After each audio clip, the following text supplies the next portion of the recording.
Guys, ngeri banget nih guys, kiamat rokok itu makin nyata dan makin dekat loh. Dan ini ujung-ujungnya ya, jumlah orang stunting di Indonesia bisa jadi berkurang. Karena sekarang anak-anak Indonesia bakal makin sedikit nih paparan dia terhadap exposure polusi asap rokok itu. Nah ngerinya lagi ya, kiamat bisnis rokok ini lu bisa lihat karena makin banyak pengusaha rokok di Indonesia yang ganti bisnis. Bahkan salah satu pabrik rokok yang terbesar di Indonesia guys, mereka mau pindah bisnis ke bisnis susu. Woi bagus tuh, tadinya bikin orang stunting sekarang malah bikin orang sehat, bergizi tinggi, IQ-nya bisa tambah maju lagi nih bangsa kita nih. So kok bisa guys, tadinya pindah dari bisnis yang cuan banyak, jualan racun, jualan rokok, terus pindah ke bisnis susu. Emangnya bisnis susu itu semenarik itu? Apakah bisnis susu bisnis triliunan guys? So kalau penasaran lu jangan skip video ini, let's check this out. Jadi buat teman-teman yang belum tahu ya, di Indonesia ini ada 5 pabrik rokok terbesar lah. Ada Wismilak, ada Jarum, ada Gudang Garam, ada Sampurna, ada Bentul. Nah dari mereka ini salah satunya ternyata yang namanya Jarum itu, perusahaan rokok paling besar di Indonesia itu udah ekspor sampai ke 5 benua guys. Nah kalau lu pergi ke negara, misalnya lu pergi ke Australia, lu pergi ke Amerika, tuh pasti ketemu lah produknya Jarum. Tapi sebetulnya rokok itu bukan satu-satunya bisnis Jarum loh. Bahkan sampai sistem pembayaran lu tahu ada namanya Alto, bisnis perkebunan itu ada Jarum. Lu lihat ada orang jualan kulkas atau TV merek Polytron itu Jarum juga, Mola TV itu Jarum juga, kawasan industri itu juga ada Jarum. Kalau lu bingung mau beli susu di mana, lu pergi ke Ranch Market, itu yang punya Jarum juga bro. Lu sakit butuh telepon dokter, lu ke Halodoc, punya Jarum juga bro. Hebat ya. Lu pengen begadang nonton bola di Mola TV, kopinya nggak ada, lu pakai kopi gajah, punya Jarum juga. Gila nggak? Mereka juga punya perusahaan investasi namanya GDP Venture yang udah banyak investasi di banyak perusahaan-perusahaan di Indonesia. Nah salah satunya ya punya si Najwa Shihab, lu tau lah yang namanya Narasi, itu diinvest juga sama Jarum guys. So dari sini lu udah bisa lihat seberapa besarnya Jarum di Indonesia. Tapi kenapa ya Jarum sampai harus diversifikasi usaha, sampai harus buka bisnis-bisnis lain? Kenapa Jarum nggak hanya bergantung pada bisnis rokok? Ya simple aja, kita based on data aja lah. Karena Jarum sudah melihat ya pendapatan rokok itu bakal terus menerus turun. Nah sayangnya Jarum ini gak TBK ya. Mereka gak perlu juga TBK karena cuannya triliunan. Tapi lu bisa lihat lah sama kompetitornya ada Gudang Garam. Jadi gampang aja lu lihat nih di laporan keuangannya Gudang Garam. Tahun 2022 mereka punya net revenue itu 124 triliun. Masuk tahun 2023 turun jadi 118 triliun. Masuk tahun 2024 turun jadi 98 triliun. Ke 2025 turun lagi ke 89 triliun. Artinya ya konsisten mereka punya omset turun dan turun terus. Dan ini bukan cuma kejadian di Gudang Garam guys, ini juga kejadian di Sampurna. Nah kejadian sama juga terjadi di perusahaan Sampurna. Perusahaan rokok juga tahun 2024 mereka punya net revenue itu sekitar 117 triliun. Tahun 2025 cuma beda 1 tahun turun ke 112 triliun. Jadi dari sini teman-teman udah lihat ya, memang bisnis rokok itu bisnis yang makin lama makin nyungsep. Mungkin karena orang Indonesia udah sadar mereka tidak mau stunting. Mereka maunya badannya tinggi, sehat walafiat, IQ-nya bagus. Ya bagus lah, bangsa kita jadi bangsa yang lebih bener lah. Dan penurunan minat terhadap rokok, lu bisa lihat lah dari perkembangan saham-saham rokok nih dalam 5 tahun terakhir. Contoh Gudang Garam, dalam 5 tahun udah minus hampir 50%. Sampurna, dalam 5 tahun yang sama juga udah minus lebih dari 40%. Makanya lu gak usah heran kalau Jarum itu switching ke bisnis baru. Bisnis apa? Peternakan sapi guys. Jadi sapi, lu jangan anggap remeh ya. Sapi ini ternyata bisnis yang gede. Kenapa? Ya karena perusahaan rokok besar di Indonesia aja pengen bisnis sapi. Dan gak skala kecil lagi, skala jumbo bro. Nah begitu besarnya ya rencana bisnis sapinya si Jarum ini. Mereka bahkan punya planning untuk punya sapi lebih dari 36.000 ekor sapi guys. Dan ini bagus banget kenapa? Karena mereka mau bikin sistem yang terintegrasi dari hulu sampai hilir. Kalau dipikirin dari hulu sampai hilir berarti udah harus dipikirin hulunya apa? Sumber pakannya ini dari mana? Hilir itu apa bentuknya? Nanti dikirim dalam bentuk apa? Susu kaleng kah? Keju kah? Yogurt kah? Nah kalau dibikin integrasi seperti ini lu bisa lihat lah penciptaan lapangan kerjanya bisa semakin masif loh. Tapi alasan sebenarnya apa sih guys? Kenapa switchingnya ke bisnis susu sapi ya? Emang seseksi apa guys? Nah, buat temen-temen nih, lu tahu gak sih Indonesia itu punya pasar susu yang sangat-sangat besar. Tapi selama ini kita didominasi sama barang impor. Kenapa barang impor? Karena mafia impor itu menikmati pesta pora membodohi orang Indonesia sejak IMF masuk. Kita krisis moneter tahun 97, 98 market crash. Lu tahu apa yang saat itu terjadi? Impor susu di Indonesia itu cuma 40% guys dari total kebutuhan kita. Maksudnya apa? Jadi lu lihat di layar kaca ya, Indonesia tahun 98 impor kita itu cuma 588 ribu ton. 98. Tapi apa yang terjadi habis itu? Lu tahu lah ya, Indonesia dipaksa sama IMF. Buat apa? Ya membunuh produksi-produksi dalam negeri kita supaya kita jadi negara importir. Tapi kita dikasih bonus yang menyenangkan apa? Rupiah dikasih menguat, dikasih izin. Oke, rupiah gua kasih izin menguat. Lo harus tahu bahayanya apa. Ketika rupiah menjadi menguat, powerful, artinya barang-barang impor harganya semakin murah. Akibatnya tragis sekali Indonesia. Sejak IMF tanda tangan di Republik ini, apa yang terjadi? Indonesia konsisten impor susu terus menerus. Tahun 98 kita cuma impor 500 ribuan ton susu sapi. Tahun 2023, luka bekas pembodohan IMF itu masih ada. Impor susu kita naik dari 500 ribu ton naik ke 3,7 juta ton, guys. Bodoh, guys. Kita di training untuk minum susu impor. Jadi dari sini udah tahu ya, memang itu agendanya mereka. Biar apa ya, kita mati, peternak kita mati, petani kita juga mati. Loh Pak, kok petani apa hubungannya sama petani? Nanti kita bahas, guys. Tapi gue mau kasih tahu sama lu kenapa ini bisnis yang menarik dan kenapa kita dibodoh-bodohin. Supaya Indonesia itu cinta barang impor. Bahkan lu rupiah kita aja dibikin menguat sama mereka. Ujung-ujungnya apa? Orang Indonesia malas nanem. Orang Indonesia malas beternak. Ujung-ujungnya apa? Lebih baik impor. Karena barangnya lebih bagus dan lebih murah. Kan rupiah lu udah powerful. Lu harusnya seneng dong rupiah lu kuat. Ya lu goblok. Akibatnya apa? Lu lihat datanya, faktanya. Susu kita jadinya impor. Ini gue baru ngomong susu ya, belum ngomong yang lain ya. Indonesia jadi hobinya impor. Dari 500 ribu ton sejak 98, sekarang udah lebih dari 3,7 juta ton, guys. Ini tragis loh. Jadi kenapa guys yang namanya susu ini penting dan strategik ya? Ini bukan soal otak doang ya, IQ orang Indonesia. Enggak, ini soal cuan juga. Soal peredaran uang. Kenapa kita memperkaya orang lain? Lu tahu ya, tahun 2024 Indonesia impor susu itu nilainya udah 12 triliun. Ngeri banget, 12 triliun pergi kemana? Ke orang bule, bro. Kayak bodoh banget kita nggak bisa ngerti gimana cara meres susu sapi, kasih makan sapi, kan bodoh. Kita betul-betul dibikin negara budak, guys. Sampai susu sapi aja kita harus impor dari orang bule. Kejam IMF itu, guys. Hati-hati lu. Makanya kalau sekarang lu lihat tuh banyak tuh guru besar S3 ngajarin lu, bangga dong impor kolor bekas dari Malaysia. Goblok, jijik gue dengernya. Jijik, bener-bener jijik gue liatnya. Lu tuh harusnya bangga kalau Indonesia bisa produksi sendiri. Syukur-syukur ekspor.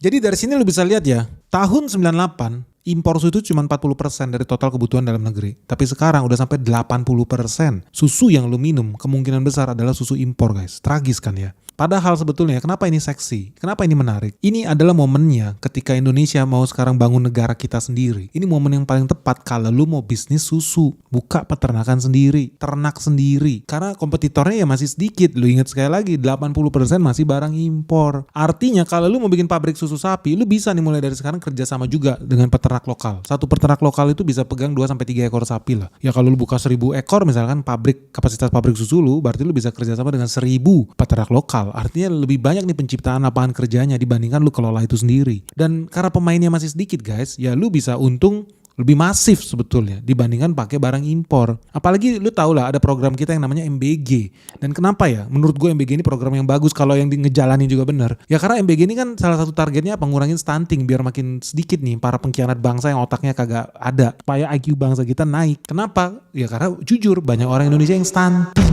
Banyak, guys, banyak banget. Orang Indonesia anak SMA, lu pergi tanya 8x8 kagak bisa jawab. Banyak. Lu lihat video YouTube Benix, banyak gue main ke daerah-daerah, gue tanya anak-anak SD kita, sekolah kita nggak bisa jawab. Tragis loh. Ya mau nggak mau ya kita harus dukung. Dan MBG udah berulang kali gue bilang ini bisa menciptakan peluang bisnis, menciptakan lapangan kerja skala masif, hilirisasi. Asal apa ya, TKDN-nya dipenuhin. Kan kita ada kebutuhan protein minimal di MBG supaya orang bisa tinggi badannya, sehat jiwa raganya nih. Lo tau ya, udah ada hasil riset nih. Kalau saat ini ada 20.000 dapur MBG, dan dari 20.000 dapur MBG itu 60 juta orang lah yang bakal nerima. Dan wajib lah mereka minimal dikasih susu 2 kali dalam 1 minggu. Artinya sebulan mereka 8 kali minum susu. Kalau ini diberikan selama 12 bulan, maka kita perlu 144 juta liter susu per tahun. 144 juta liter susu per tahun ya. Kalau lu kali harga Rp20.000 aja per liter susunya, artinya ada peredaran duit setara 2,8 triliun per tahun. Lu bisa bayangkan 2,8 triliun per tahun dari dapur-dapur SPPG MBG ini ya, yang harus belanja ke peternak-peternak lokal. Makanya gue sangat dukung MBG, apalagi kalau TKDN-nya dikasih 100%. Wajib menu yang ada di sana, menu hasil produksi Indonesia, 100% made in Indonesia. Jangan barang impor. 2,8 triliun guys, itu baru kalau 2 kali seminggu. Ya lu bayangkan lah, gue sih gak tega juga minum susu itu kalau di Belanda guys, sehari 4 kali orang minum susu. Bahkan dosen gue dulu waktu kuliah di Belanda, masuk ke ruang kelas sambil ngajar pun sambil minum susu, bawanya gak kalengan guys, bawanya langsung karton. Jadi dia minum kartonan, udah jadi budaya. So lu gak usah heran di Belanda orangnya tinggi-tinggi, pinter-pinter iya. Jadi kalau lu pergi nonton konser di Belanda itu apes banget bro. Apalagi kalau nontonnya di lapangan ya. Gak ada kursi stadion gitu. Lu berdiri di depan lu ada menara bro. Rata-rata orang Belanda tingginya 182-183 cm. Ini rata-rata. Realitanya banyak yang 2 meter. Jadi kalau lu nonton konser di Belanda garansi rugi. Kecuali lu bisa berdiri paling depan deket panggung. Tapi telinga lu bisa budek kena speaker. Guys, ngeri banget ini guys. Perang di Timur Tengah tambah panas dan ujung-ujungnya harga minyak dunia pasti tambah naik. Artinya nih bakal makin banyak loh perusahaan-perusahaan di Indonesia yang tambah rugi, tambah nyungsep. Termasuk juga saham-saham yang ada di IHSG guys. So terus gimana nih caranya supaya lu gak tambah rugi, lu gak tambah miskin, lu gak tambah nyungsep lebih dalam lagi guys. Sebetulnya caranya gampang guys, karena ada di Sekolah Saham BENIX season 10 yang resmi dibuka lagi nih. Nah di sini seru banget guys, karena kali ini lu bakal belajar ya cara menghindari saham-saham yang pasti tambah nyungsep, yang pasti tambah rugi. Dan bukan cuma itu, lu juga bakal belajar cara menemukan nih saham-saham yang bakal diuntungkan justru ketika dunia tambah panas. So buat teman-teman nih, buat kamu-kamu yang masih pemula, masih newbie, masih beginner di dunia saham dan lu pengen belajar gimana sih cara investasi yang benar dari nol. Nah ini dia, inilah momen yang paling tepat, ini saat yang paling pas guys. Kenapa? Karena bentar lagi market crash sudah ada di depan mata guys. Kita menuju detik-detik yang menegangkan. Apalagi ya suku bunga di Amerika Serikat bakal makin naik tinggi loh. So kamu pengen tahu nggak sih? Kamu pengen bisa ngerti nggak sih perusahaan mana yang layak buat diinvestasikan, mana yang tidak layak sama sekali. Nah lu gak usah khawatir karena semuanya bakal kita bahas tuntas di Sekolah Saham BENIX season 10 ini. Karena cuma di sini ya kita bakal belajar bareng cara membaca laporan keuangan, ekonomi makro, sektor-sektor unggulan yang ada di IHSG, sampai perusahaan-perusahaan yang bisa jadi penggerak bursa efek Indonesia guys. Apalagi di sini juga ada sesi Ask Me Anything ya. Sesi di mana lu bisa bebas tanya apa aja ke BENIX langsung soal dunia saham dan investasi. So tunggu apa lagi guys? Segera daftarin dirimu sekarang juga. Mumpung sekarang lagi ada diskon 30% nih. Dari yang tadinya harganya 12.300.000, sekarang jadi cuma 8.600.000-an doang guys. Tapi lu inget ya, diskon 30% ini cuma berlaku terbatas. Karena diskon 30% ini cuma untuk 30 orang pertama yang mendaftar Sekolah Saham BENIX sebelum tanggal 30 Mei 2026. So tunggu apa lagi nih? Yuk segera daftarin dirimu sekarang juga. Hubungin WhatsApp admin kita Michelle di 0811 868 959. Atau lu bisa kunjungin website kita juga di www.sekolahsahambenix.com. Oke guys, sampai ketemu ya. Salam sehat, salam cuan. Telinga lu bisa budek kena speaker. Berdiri di belakang ketutup tembok lu. Manusia-manusia yang tingginya naujubillah. Yang ada lu bukan nonton konser tapi lu nonton punggung orang bro. Nah kenapa hari ini Belanda bisa jadi orang tertinggi di dunia? Kenapa ya? Karena mereka tiap hari minum susu. Kalau nggak minum susu, makan siangnya makan keju, minum yogurt, selesai udah. Dan mereka jadi bangsa yang sangat pintar. Buktinya bukan Indonesia yang menjajah Belanda, tapi Belanda yang menjajah Indonesia bro. Tragis ya. Makanya gue sangat dukung buat teman-teman di sini juga yang punya anak. Usahain lah lu kasih anak lu minum susu. Bukan seminggu sekali atau seminggu 2 kali kayak MBG ini, gak setuju gue. Bukan seminggu 2 kali, sehari 2 kali guys. Jadi sehari lu minimal kasih susu 2 kali sama anak lu. Kalau gak bisa kasih susu, kasih telur, minimal 2 biji telur setiap hari. Supaya apa? Kandungan proteinnya tercukupi. Wajib. Kalau enggak apa, kita jadi bangsa yang stunting terus. Bangsa kita produktivitasnya rendah. Kita nggak bisa bersaing sama negara maju. Padahal kita mampu. Sangat mampu. So dari sini lu bisa lihat ya bahwa ternyata berulang kali gue bilang MBG nih kalau dijalani dengan benar bisa menciptakan lapangan kerja. Dari hulu sampai hilir. Karena begitu makin banyak dapur-dapur MBG yang bagi susu. Artinya susu itu kan gak turun dari langit guys kayak hujan. Enggak.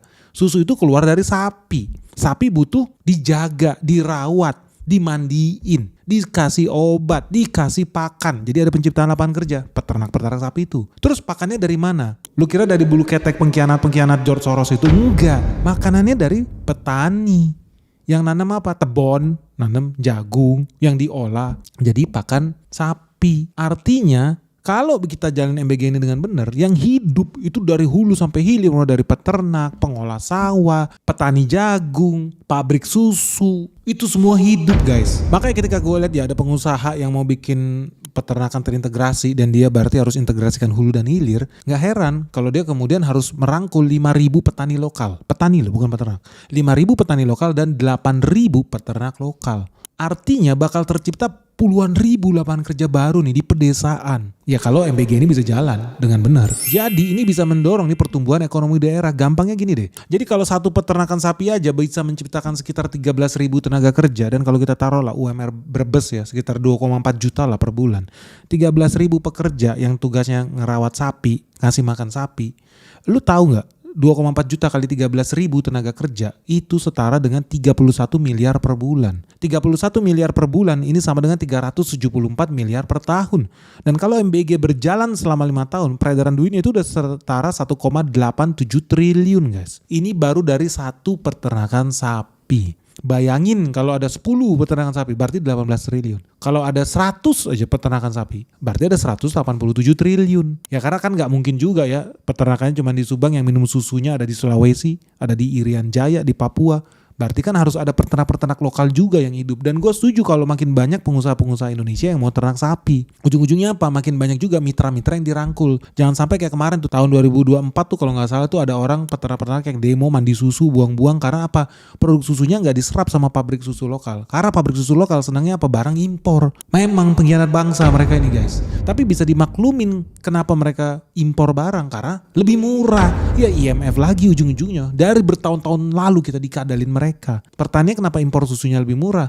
Ya ada yang bilang karena produk susu dari Australia itu bebas masuk, ya kita dikadalin sama Australia, fakta. But lu harus pikir lagi esensinya. Kenapa walaupun mereka bebas masuk gak ada pajaknya buat barang-barang dari Australia, susu sapi Australia, New Zealand ini? Kenapa? Meskipun gak ada pajak kok mereka tetap bisa kompetitif? Ya karena di sana banyak guys sumber pakannya. Lu tahu gak Indonesia udah dibodohi sedemikian parah. Kenapa kita nggak pelihara sendiri ya sapinya? Simple, karena jagungnya di Indonesia sendiri masih impor. Kita dibodohin. Lu tahu data jagung kita tahun 2024 Indonesia impor jagung itu sampai 3,8 triliun. Sapi ini ya bisa makan jagung, bisa makan bungkil kedelai, sebetulnya bisa juga makan bungkil sawit yang diolah. But dari sini lu bisa lihat gimana ceritanya peternak sapi di Indonesia bisa kompetitif. Kalau makanannya aja kita impor dari luar negeri. Lu nyambung gak yang gue bilang guys? Ujung-ujungnya orang gak bakal mau nanem.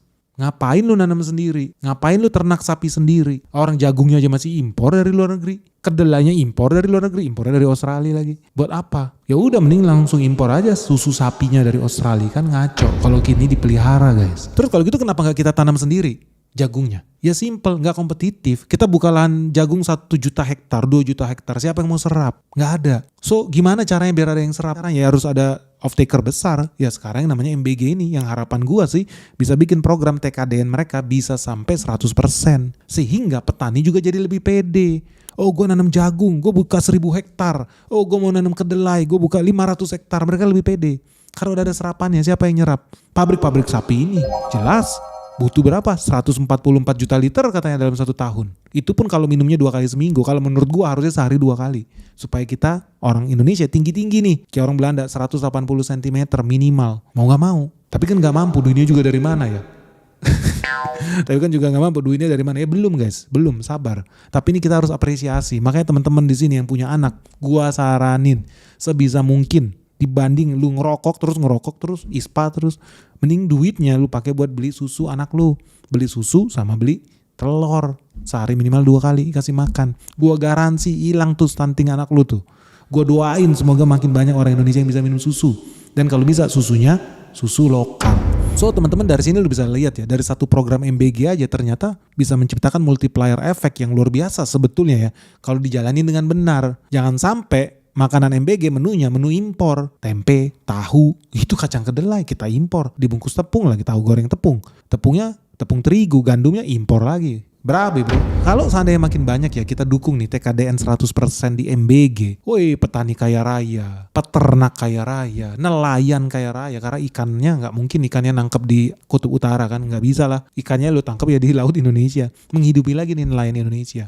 Makanya kita harus support idenya. Karena idenya bagus guys MBG. Bisa penciptaan lapangan kerja, ekonomi, dan juga menghilangkan stunting. Meningkatkan competitiveness rakyat Indonesia. Support gua. Sekali lagi gua support dibanding Indonesia hobinya apa? Impor kolor bekas Singapura, goblok. Impor baju bekas Malaysia, goblok lu. Nggak ada otak lu. Indonesia harusnya jadi eksportir. Dan teman-teman jangan kaget, gua ramalkan bentar lagi karena Indonesia makin banyak yang pede jadi petani. Petani padi, pede nanam jadi petani jagung karena yang nyerap banyak. Sekarang udah pede nih nanam. Ujung-ujungnya apa? Indonesia sebentar lagi bisa jadi eksportir bukan cuman beras. Tapi bisa eksportir susu guys. Ini yang harus kita dukung nih. Kita ekspor susu ke Singapura, ke Malaysia, ke Brunei, ke Hong Kong. Dan lu kalau pergi ke negara-negara itu hari ini, percaya gak lu? Lu pergi ke kulkasnya, lu kalau ada orang Hong Kong di sini, coba gue mau denger testimoni lu, jujur deh. Lu pergi ke toko, lu bisa temukan kan hari ini susu Indonesia. Tapi kalau lu ngomong 5 tahun lalu, 3 tahun lalu ada nggak? Nggak ada guys. Sekarang jadi mungkin. Kenapa? Karena sekarang peternak Indonesia bisa berbangga diri. Oh, gue udah berani ternak sapi di Indonesia. Kenapa? Karena petaninya udah pede nanam jagung di Indonesia. Lu ngerti gak guys ini supply and demand ini guys? So teman-teman gimana menurut lu? Keputusan bijak gak sih buat perusahaan-perusahaan rokok itu switching bisnisnya dari yang dulunya bikin orang stunting dengan jualan rokok. Sekarang mereka mungkin udah tobat, sadar gitu. Udahlah kita bikin supaya bangsa kita maju ya. Bikin pabrik susu. Dan mungkin gak ini jadi momentum nih buat kebangkitan ya peternak lokal kita. Karena selama ini kita udah dikerdilkan dengan susu impor. Kita diperbudak sama IMF. Kita cinta banget sama produk impor. Sampai 80% susu di Indonesia itu barang impor loh. Tragis, kita jadi membunuh petani kita sendiri, peternak kita sendiri. Dan teman-teman setuju gak kalau Indonesia udah terbebas dari barang-barang impor itu guys? Bahkan yang paling basic lah, susu sapi. Kan malu ya, susu sapi itu masa masih impor. Tapi ngapain malu pak, orang ada profesor yang bangga pakai kolor bekas Malaysia. Set. Tapi udahlah guys, kita kembali ke realitanya. Lu dukung gak sih guys kalau makin banyak pengusaha Indonesia yang berani bikin peternakan susu sapi lokal dibanding kita impor terus lah barang-barang itu. Dan pertanyaan besarnya gini guys. Kalau seandainya ya Indonesia makin banyak yang berhasil jadi peternak, jadi petani, ujung-ujungnya kan yang tambah kaya kita juga, rakyat Indonesia. Dan lu kan tahu, ini kita channel investasi. Menurut lu emiten apa nih yang bakal diuntungkan kalau makin banyak, makin berjaya pengusaha susu lokal, bukan pengusaha susu impor? Gimana menurut lo guys? Sharing dong pandangan kalian di kolom komentar di bawah ini. Menurut lo yang bakal diuntungkan siapa ya? Kalau seandainya Indonesia sudah berhasil merdeka dari penjajahan susu impor. Oke guys, ditunggu pandangan kalian seperti apa? Semoga video ini bermanfaat. Jangan